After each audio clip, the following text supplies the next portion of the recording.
ఈ ప్రపంచంలో మనం ఏ మూల ఉన్నా కూడా ఖచ్చితంగా ఏదో ఒక క్రైమ్ని మనం చూస్తూ ఉంటాం. మన కళ్ళ ముందే జరుగుతూ ఉండొచ్చు, లేదా మన చుట్టుపక్కల జరుగుతున్నట్టయితే దాని గురించి మనం న్యూస్లో వింటూ ఉండొచ్చు.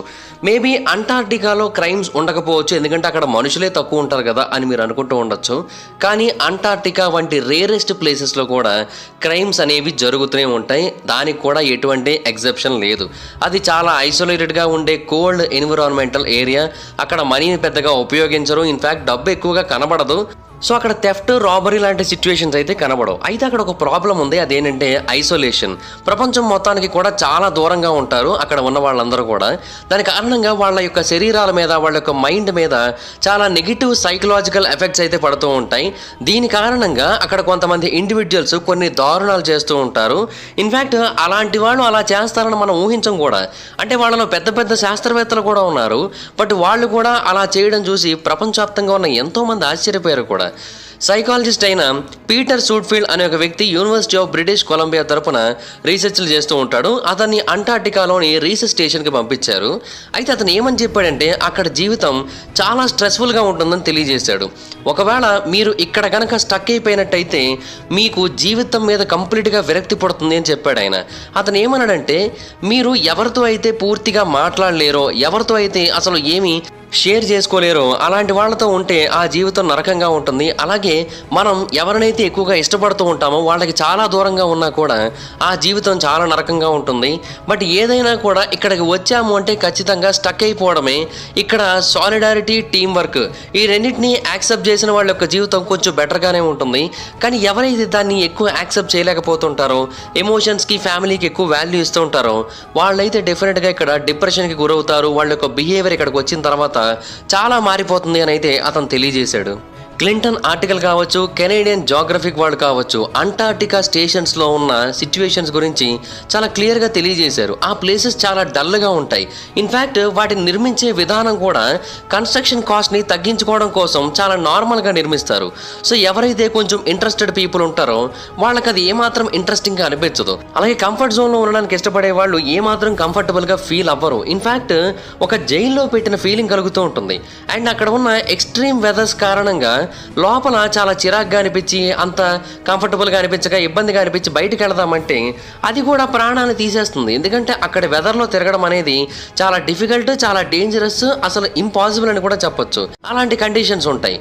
సో ఏం చేసినా ఆ లోపలే చేయాలి, అక్కడే బ్రతకాలి, అక్కడే చనిపోవాల్సి ఉంటుంది. ఒక సంఘటన జరిగింది 1959లో. వాస్టాక్ స్టేషన్ ఒకటి ఉంది. ఇది వాస్టాక్ రీసెర్చ్ సెంటర్. ఇక్కడ రెండు ఇండివిజువల్స్కి మధ్య ఒక గొడవ జరిగింది. అది కూడా ఒక చెస్ గేమ్ విషయంలో. వాళ్ళిద్దరూ కూడా ఒకరినొకరు అటాక్ చేసేసుకున్నారు. అది కూడా ఐసాక్స్ అంటే గొడ్డలతో అటాక్ చేసుకొని ఒకరినొకరు చాలా తీవ్రంగా గాయపరుచుకున్నారు. దీని గురించి విన్నవారు ఏమని చెబుతున్నారంటే ఇటువంటి సంఘటనలు అక్కడ చాలా కామన్గా జరుగుతూ ఉంటాయని తెలియజేశారు. అండ్ ఈ సంఘటనలో ఒక వ్యక్తి చనిపోయాడని కొంతమంది చెబుతున్నారు, లేదు అతనికి ఏమీ కాలేదు, బ్రతికే ఉన్నాడని మరికొంతమంది చెబుతూ ఉన్నారు. ప్రస్తుతానికైతే అక్కడ ఏం జరిగిందనేది ఎవరికి తెలియదు. ఒక ఇన్వెస్టిగేషన్ అయితే జరిగింది, బట్ ఎగ్జాక్ట్గా ఏం జరిగిందనేది ఎవరికి తెలియలేదు, బయటికి రానివ్వలేదు అంతే ఆ ఇన్ఫర్మేషన్ని. సో అది జరిగిన తర్వాత ఆ ప్రాంతంలో చెస్ని కంప్లీట్గా బ్యాన్ చేశారు. అలాగే అంటార్క్టికాలో ఉన్న రష్యన్ స్టేషన్స్ అన్నింటిలోని కూడా చెస్ని కంప్లీట్గా బ్యాన్ చేసేసారు. కొంతమంది ఏమంటారంటే ఈ కథ కేవలం కల్పితమని చెబుతారు. బట్ నిజానికి 1985లో నాసాకి చెందిన ఒక సైకాలజిస్ట్ వాల్ స్ట్రీట్ జర్నల్ ఆర్టికల్లో దీని గురించి కంప్లీట్ ఇన్ఫర్మేషన్ ఇచ్చాడు. సో అప్పుడు ఇది ఒరిజినల్ ఇన్ఫర్మేషన్ అని క్లారిటీ వచ్చింది. ఇన్ఫ్యాక్ట్ నాసా వాళ్ళు కూడా ఈ ఇన్సిడెంట్ గురించి వాళ్ళ యొక్క అఫీషియల్ డాక్యుమెంటేషన్లో మెన్షన్ చేస్తూ ఐసోలేషన్ యొక్క ఎఫెక్ట్స్ ఇలాగే ఉంటాయి అని అయితే చెప్పడానికి ట్రై చేశారు. సో ఆ రిమోట్ ఎన్విరాన్మెంట్ కారణంగా మనుషుల యొక్క ఇండివిజువల్ మొరాలిటీ మీద టెస్టింగ్ జరుగుతోంది. ఎవరైతే ఆ టెస్టింగ్లో ఫెయిల్ అవుతున్నారో వాళ్ళు ఇటువంటి సంఘటనల్ని రిపీట్ చేస్తున్నారు. ఫిన్ రోనే అనే ఒక నార్వేజియన్ ఇమిగ్రెంట్ ఒక ప్రైవేట్ అమెరికన్ వింటర్ ఎక్స్పెడిషన్కి లీడర్గా ఉన్న టైంలో అతను స్టానింగ్టన్ ఐలాండ్కి అయితే వెళ్ళాడు. అతను 1940sలో వెళ్ళాడు. బేసిక్గా అతను చనిపోవాల్సిందే. అతను చాలా అంటే చాలా క్లిష్టమైన పరిస్థితులను తప్పించుకొని మరీ బ్రతికాడు. అది కూడా అదృష్టవశాత్తు వాళ్ళ టీంలో ఒక డాక్టర్ ఉన్నాడు. అతని పేరు డాక్టర్ డాన్ మెక్లీన్. ఇతను రాన్తో కలిసి తిరుగుతూ ఉన్న టైంలో ఒక చోట పక్షులను చూస్తున్నారు. ఆ టైంలో ఒక క్లిఫ్ యొక్క ఎడ్జ్ భాగానికి వెళ్ళి పడిపోబోయాడు. సో ఆ టైంలో అతన్ని కాపాడాడు. ఆ తర్వాత అతని గాయాలన్నింటికి మందులు కూడా ఇచ్చాడు. సో దాని కారణంగా అతను సర్వైవ్ అయ్యాడు. కానీ తర్వాత తెలిసిన విషయం ఏంటంటే వాళ్ళ గ్రూపులో ఇంకొక పర్సన్ ఉన్నాడు. ఆ పర్సనే ఇతన్ని తోసేశాడు. నిజానికి రాన్ పడిపోలేదు, అతను ఎవరో వెనక నుంచి పుష్ చేయడం వల్ల అతను పడిపోబోయాడు. చూశాడు అండ్ కొంతవరకు గాయాలు కూడా అయ్యాయి, వాటికి ట్రీట్మెంట్ ఇచ్చాడు. అయితే ఆ పుష్ చేసిన పర్సన్కి ఈ రాన్ చూపిస్తున్న స్ట్రిక్ట్నెస్, డిసిప్లిన్, ఆథరైజేషన్ ఇవన్నీ కూడా నచ్చట్లేదు. దాని కారణంగా అతన్ని కొండ మీద నుంచి తోసేయడానికి ట్రై చేశాడు. ఇది ఒక ఎక్స్పెడిషన్లో భాగంగానే ఇదంతా కూడా తట్టుకోలేక ఒక వ్యక్తిని తోసేసి చంపేయడానికి ఆ వ్యక్తి ట్రై చేశాడంటే కొన్ని సంవత్సరాల పాటు అక్కడ రీసెర్చ్ చేస్తూ అక్కడే ఉండిపోతుంటారు చాలామంది. అలాంటి వాళ్ళ పరిస్థితి ఏంటి? తర్వాత ఆ వ్యక్తిని పట్టుకుని ఎందుకని అతన్ని తోసేసావంటే, ఇక్కడ నాకు ఒంటరిగా ఉండడం వలన ఈ ఐసోలేషన్ కారణంగా నాకు ఏదేదో అవుతోంది, నేను ఏ రోజు కూడా ఒక మనిషిని చంపాలి అన్న ఆలోచనకు వస్తానని నేను అనుకోలేదు, కానీ ఆ రోజు మాత్రం నాకు అతన్ని తోసేసి చంపేయాలనిపించిందని చెప్పాడు. సేమ్ 1950లో కూడా ఇలాంటిదే ఒక సంఘటన జరిగింది. ఆస్ట్రేలియాకి చెందిన మాసన్ స్టేషన్లో కొంతమంది ఉన్నారు. అది అంటార్టికాలో ఉంది. అది ఇంకా సముద్రానికి చాలా దగ్గరగా ఉంటుంది. ఇది కూడా చాలా వైలెంట్ స్టేషన్గా పేరు తెచ్చుకుంది. ఎందుకంటే వింటర్ టైంలో కంప్లీట్గా దాని లోపలే ఉండాల్సి ఉంటుంది. ఎందుకంటే మరీ సముద్రానికి చాలా దగ్గరగా ఉంటుంది కాబట్టి మంచు తుఫాన్లు వాళ్ళ యొక్క పక్క నుంచే వెళుతూ ఉంటాయి. సో ఎక్కువగా అందులోనే గడపాల్సి ఉంటుంది. ఆ టైంలో రెగ్యులర్గా ఒకరి మీద ఒకరు దాడి చేసుకుంటూనే ఉంటారు. అయితే అంటార్టికాలో ఈ గొడవలు రావడానికి ఇంకొక కారణం కూడా ఉంది, ఆల్కహాలిజం. మెయిన్గా శాస్త్రవేత్తలే అక్కడ ఆల్కహాల్ని ఎక్కువగా తాగేస్తూ ఉంటారు. దాని కారణంగానే ఎక్కువగా వైలెన్స్ ఆ ప్రాంతంలో ఎదురవుతోందని అయితే చాలామంది చెబుతూ ఉంటారు. In fact health and safety audit ఒకటి 2015వ సంవత్సరంలో జరిగింది. ఆ టైంలో తెలిసిన విషయం ఏంటంటే సుమారుగా 60 నుంచి 75% వరకు డిసిప్లినరీ యాక్షన్స్ ఏవైతే స్టేషన్స్ లోపల తీసుకున్నారో అవన్నీ కూడా ఆల్కహాల్ మిస్యూజ్ చేసినందుకే. ఎన్ఎస్ఎఫ్ అఫీషియల్స్ చెప్పింది ఏంటంటే ఆల్కహాల్ కన్సంప్షన్ అక్కడ చాలా ఎక్కువగా జరుగుతోంది. కొన్ని చోట్ల లిమిట్ ఉంటుంది, కొన్ని చోట్ల అసలు లిమిట్ అనేది లేకపోవడం వలన ఇష్టం వచ్చినట్టుగా తాగేస్తున్నారు. లిమిట్ ఉన్న చోట కూడా కొన్నిసార్లు ఎక్కువగా తాగేసి గొడవలు అయితే పెట్టుకుంటూ ఉన్నారు. సో ఎంప్లాయీస్ అందరూ కూడా డెఫినెట్గా ఈ ఆల్కహాల్కి దూరమైనట్టయితే అప్పుడు ఎటువంటి ప్రాబ్లం ఉండదని అయితే వాళ్ళందరూ కూడా చెప్పారు. బట్ అలాంటి చల్లటి పరిస్థితుల్లో అది కూడా లేకపోయినట్టయితే ఇంకా బ్రతకడం కష్టం అనే ఒక పాయింట్ కూడా ఉంది. అండ్ ఆల్కహాల్ కారణంగా కేవలం అమెరికన్ రీసెర్చ్ సెంటర్లో మాత్రమే కాదు, ఇంకా అన్ని చోట్ల జరుగుతూ ఉంటుంది. 2009లో ఇంటర్నెట్లో ఒక వీడియో బయటకు రిలీజ్ అయింది. అది సీజాంగ్ స్టేషన్కి చెందింది. ఇది సౌత్ కొరియా వాళ్ళది. అక్కడ కూడా వైలెన్స్ చాలా ఎక్కువగానే జరిగింది. ఒక తాగేసిన వర్కర్ ఒక చెఫ్ మీద అటాక్ చేశాడు అండ్ ఎంప్లాయీస్ అందరూ కూడా మధ్యలో కలగజేసుకొని అతన్ని ఆపడానికి ట్రై చేస్తుంటే అతను వీళ్ళందరి మీద కూడా అటాక్ చేశాడు. సో వాళ్ళలో చాలా మందికి గాయాలయ్యాయి. అలాగే మోస్ట్ ఇన్ఫేమస్ ఎగ్జాంపుల్ ఒకటి ఉంది, అది కూడా డ్రంక్ అండ్ రైజ్ రిలేటెడే. ఇది కింగ్ జార్జ్ ఐలాండ్లో ఉంటుంది. ఇక్కడ బెల్లింగ్షాసన్ స్టేషన్ అయితే ఉంటుంది. ఇది 2018వ సంవత్సరంలో జరిగింది. ఆ టైంలో 54 సంవత్సరాల వయసున్న ఒక ఎలక్ట్రికల్ ఇంజనీర్ ఉన్నాడు. అతని పేరు సెర్గే. ఇతను ఏం చేశానంటే 52 ఏళ్ల వయసున్న వెల్డర్ అయిన ఒలెగ్ని కత్తితో పొడి చేశాడు. అది కూడా ఒక ఎమోషనల్ బ్రేక్ డౌన్ తర్వాత. అంటే అతనికి ఏవో గుర్తొచ్చాయి, ఆ గుర్తొచ్చిన వాటి కారణంగా అతను చాలా బాధపడ్డాడు. ఆ తర్వాత ఇతను పొడి చేశాడు. ఎందుకు అలా జరిగింది అంటే అతను చెప్పిన ఎక్స్ప్లెనేషన్ ఏంటో తెలుసా? సెర్గే చాలా పుస్తకాలు చదువుతూ ఉంటాడు. ఆ పుస్తకాలు చదువుతున్నప్పుడు తనకి తన జ్ఞాపకాలు, తన లైఫ్ మెమరీస్ ఇవన్నీ గుర్తొస్తూ ఉంటాయి. అయితే ఆ పుస్తకాలకి ఎండింగ్స్ ఉంటాయి కదా, వాటన్నిటిని కూడా ఇతను ముందే చదివేసి తనకి చెప్పేసి తన యొక్క ఎమోషన్ని స్పాయిల్ చేసేవాడని అతను చెప్పాడు. సో అలా ఎమోషన్ని స్పాయిల్ చేస్తున్నందుకు పొడి చేశాడంట. ఆ తర్వాత ఓలెగ్ని చిలీలోని ఒక హాస్పిటల్ తీసుకొని వెళ్ళారు. అండ్ హాస్పిటల్కి వెళ్ళిన తర్వాత ఓలెగ్ రికవర్ అయ్యాడు. అండ్ తన యొక్క అటాకర్ని అతను లీగల్గా క్షమించేశాడు కూడా. లేదు నా కారణంగానే ఇలా జరిగిందని. అంటే అర్థం చేసుకున్నాడు అతను అక్కడ సిచ్యువేషన్స్ ఎలా ఉంటాయో. సో బేసిక్గా శాస్త్రవేత్తలు కూడా అదే చెబుతూ ఉంటారు, ఐసోలేషన్కి మన యొక్క బ్రెయిన్ కంట్రోల్ తగ్గిపోవడానికి రెండింటికి మధ్య కనెక్షన్ అయితే ఉంది. అది చాలామంది ఇండివిజువల్స్లో కనబడుతూ ఉంటుంది. మెయిన్గా వయసు పెరుగుతున్న కొద్దీ ఇది ఇంకా ఎక్కువ అవుతూ ఉంటుంది. ఎవరైతే వయసు పెరుగుతున్నప్పుడు ఒంటరిగా ఉంటారో అలాంటి వాళ్ళలో సైకలాజికల్గా చాలా చేంజెస్ వస్తూ ఉంటాయి. అండ్ చిన్నప్పుడు కూడా ఇలా ఒంటరిగా ఉండకూడదు. మధ్యలో ఉన్నప్పుడు బాగానే అనిపిస్తుంది, అడల్ట్గా ఉన్నప్పుడు, లేదంటే ఒక 35 ఇయర్స్ టైంలో కూడా పెద్దగా ఏం అనిపించదు మనకి. కానీ మరీ చిన్నగా ఉన్నప్పుడు, లేదంటే మరీ పెద్దగా ఉన్నప్పుడు ఒంటరిగా కనుక ఉన్నట్టయితే, ఐసోలేషన్కి గురైనట్టయితే, ప్రపంచానికి దూరంగా ఉన్నట్టయితే అప్పుడు డెఫినెట్గా చాలా ప్రాబ్లమ్స్ అయితే వస్తూ ఉంటాయి. అండ్ దాని కారణంగానే కొంతమంది చాలా మందిని పొడి చేయడం, చాలా మందిని చంపేయడం ఇలా జరుగుతూ ఉంటుంది. కొంతమంది రెగ్యులర్గా గొడవలు పడుతూ ఉంటారు, ప్రతి చిన్నదానికి ఇరిటేట్ అవుతూ ఉంటారు. దానికి అందరికీ కూడా కారణం ఇదే అయి ఉండొచ్చు. అయితే ఇక్కడ అన్నిసార్లు కూడా తప్పులు చేసిన వాళ్ళకి పెద్దగా శిక్షలు ఏమీ పడవు. కొన్నిసార్లు ఏమవుతూ ఉంటుందంటే వాళ్ళని ఆయా దేశాలు మాత్రమే శిక్షించాల్సి ఉంటుంది. అంటే అంటార్టికాలో మొత్తంగా 53 నేషన్స్కి చెందిన మొత్తం స్టేషన్స్ అయితే ఉన్నాయి. 1959 అంటార్టిక్ ట్రీటీ ప్రకారంగా ఇవన్నీ కూడా ఏర్పాటు చేసుకున్నాయి. అయితే ఆ ప్రాంతంలో ఏ స్టేషన్ వాళ్ళు క్రైమ్ చేసినట్టయితే ఆయా దేశం వాళ్ళే ఇన్వాల్వ్ అయ్యి వాళ్ళే ఇన్వెస్టిగేట్ చేసి వాళ్ళే పనిష్మెంట్ అయితే ఇచ్చుకోవాల్సి ఉంటుంది.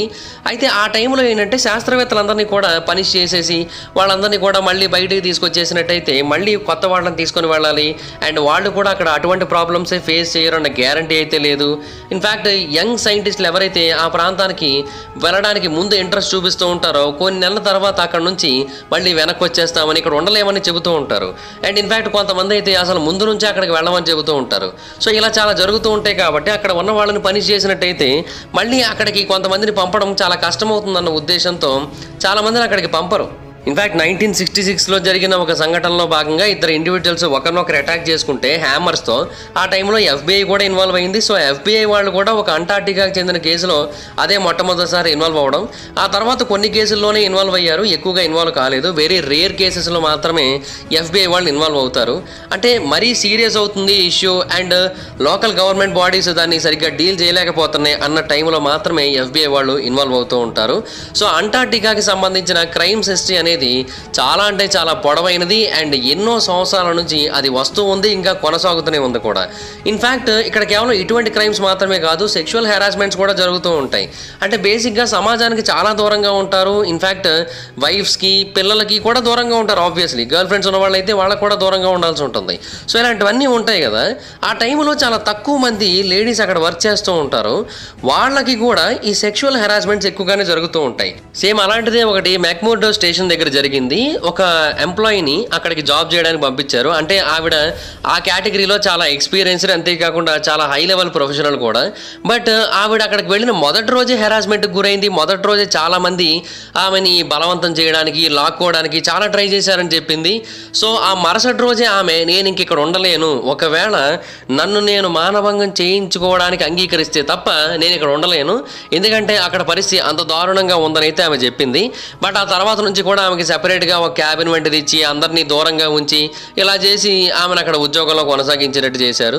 ఇలాగ చాలా జరుగుతూ ఉంటాయి. ఇక్కడ ఉమెన్స్కి అక్కడ చాలా ప్రాబ్లమ్స్ అయితే ఎదురవుతూ ఉంటాయి. ఇన్ఫ్యాక్ట్ అక్కడ పనిచేసే కొంతమంది ఉమెన్ ఏం చేస్తూ ఉంటారంటే వాళ్ళతో పాటుగా హ్యామర్స్ని లేదంటే కొన్ని యాక్సల్ని కూడా తీసుకొని వెళ్తూ ఉంటారు. అంటే ఆ టూల్స్ని వెపన్స్ కింద వాడుతూ ఉంటారు. ఒకవేళ ఎవరైనా సరే వాళ్ళ మీదకి మానభంగం చేయడానికి వచ్చినట్టయితే అలాంటి పరిస్థితి కూడా ఉంటుంది అక్కడ. ఎందుకంటే చెప్తున్నాను కదా, ఐసోలేషన్ ప్రాబ్లం అదంతా కూడా. అక్కడ ఉన్న మొత్తం ఫిమేల్ ఎంప్లాయీస్లో 72% ఫిమేల్ ఎంప్లాయీస్ అక్కడ అటువంటి హెరాస్మెంట్ జరుగుతున్నాయని తెలియజేశారు. అలాగే మేల్ పీపుల్లో కూడా మొత్తం 100%లో 48% మేల్ ఎంప్లాయీస్ కూడా అక్కడ అటువంటి హెరాస్మెంట్ జరుగుతున్నట్టుగా తెలియజేశారు.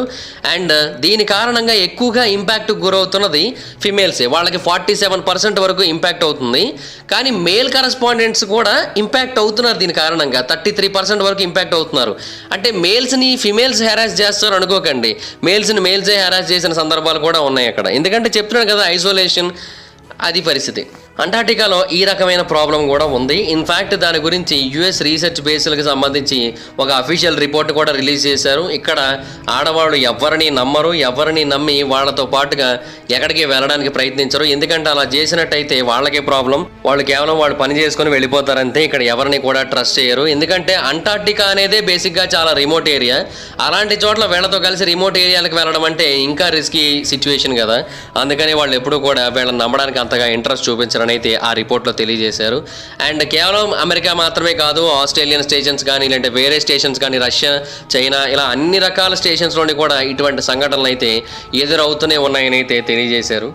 అండ్ అంటార్టికాలో ఉన్న ఇంకొక ప్రాబ్లం ఏంటో తెలుసా, కొన్నిసార్లు అంటార్టికాలో ఉన్న రీసెర్చర్లు అందరూ కూడా ఎక్స్పెడిషన్ చేయాల్సి ఉంటుంది. వాళ్ళు రీసెర్చ్ స్టేషన్ నుంచి చాలా దూరం వరకు నడుచుకుంటూనే వెళ్ళి ఆ ప్రాంతంలో పరిశోధన చేయాల్సి ఉంటుంది.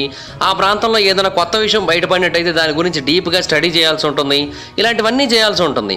దానికోసం కొన్నిసార్లు అయితే ఎన్నో కిలోమీటర్ల వరకు నడవాల్సి ఉంటుంది.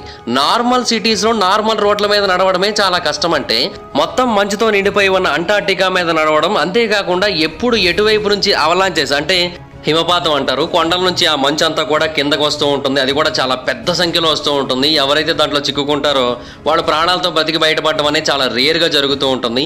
అలాంటివి ఎప్పుడు జరుగుతూ ఉంటాయో తెలియదు. అలాగే అంటార్టికాలో ఎప్పటికప్పుడు మంచు కరుగుతోందనే వార్తలు కూడా మనం వింటున్నాం. ఇదంతా కూడా గ్లోబల్ వార్మింగ్ కారణంగా జరుగుతోంది. దాని కారణంగా వీళ్ళు ఏ ఏరియాకి వెళితే ఆ ఏరియాలో మంచు పెడలు కనుక విరిగినట్టయితే వీళ్ళు నీటి లోపలికి పడిపోయే ఛాన్సెస్ ఉంటాయి. అండ్ అంటార్టికాలోని వాటర్ ఎంత చల్లగా ఉంటుందంటే దాంట్లో కొన్ని సెకండ్ల పాటు మన శరీరాన్ని ఉంచినా కూడా మన బాడీ మొత్తం విపరీతమైన పెయిన్స్ ఉంటాయి. ఎంతవరకు బాడీని పెడితే అంతవరకు పెయిన్స్ అయితే వస్తుంటాయి. సో చాలా అంటే చాలా క్లిష్టమైన పరిస్థితి. అండ్ అంటార్టికాలో ఉన్న ఇంకొక ప్రాబ్లం ఏంటంటే బేసిక్గా చాలా దేశాలకు చెందిన స్టేషన్స్ అక్కడ ఉన్నాయని ఆల్రెడీ చెప్పాను కదా. సో కొన్నిసార్లు ఏమవుతుందంటే ఒకే పని మీద 2 దేశాలకు చెందిన రీసెర్చర్లు పనిచేయాల్సి ఉంటుంది. ఫర్ ఎగ్జాంపుల్ అమెరికా, ఆస్ట్రేలియా ఈ 2 దేశాలకు చెందిన రీసెర్చర్లు ఒకటేసారి పనిచేయాల్సి వచ్చింది అనుకుందాం. అప్పుడు వాళ్ళిద్దరి మధ్య ఆటోమేటిక్గా కొన్ని గొడవలు జరుగుతూ ఉంటాయి. అండ్ ఏదైనా ఒక ఇన్ఫర్మేషన్ గ్యాదర్ చేసినట్టయితే ఆ ఇన్ఫర్మేషన్ ఎవరు ఫస్ట్ సబ్మిట్ చేయాలి, ఎవరు ఫస్ట్ పబ్లిక్గా అనౌన్స్ చేయాలి అనే విషయాల మీద కూడా గొడవలు జరుగుతూ ఉంటాయి. సో డిప్లొమసీ అనేది బేసిక్గా దేశాల మధ్య జరుగుతూ ఉంటుంది, కానీ ఈ రీసెర్చర్ల మధ్య అంత ఈజీగా జరగదు. డిప్లొమసీకి అంత స్కోప్ లేదు ఇక్కడ. దాని కారణంగా ఇక్కడ గొడవలు జరుగుతూ ఉంటాయి. దాని కారణంగా కూడా కొన్నిసార్లు ఒకరినొకరు చంపుకున్న సందర్భాలు కూడా ఉన్నాయి. ఒక శాస్త్రవేత్త సౌత్ పోల్ దగ్గర చనిపోయాడు. బట్ అతను ఎందుకు చనిపోయాడు అనేది ఇప్పటికీ కూడా ఎవరికీ తెలియలేదు.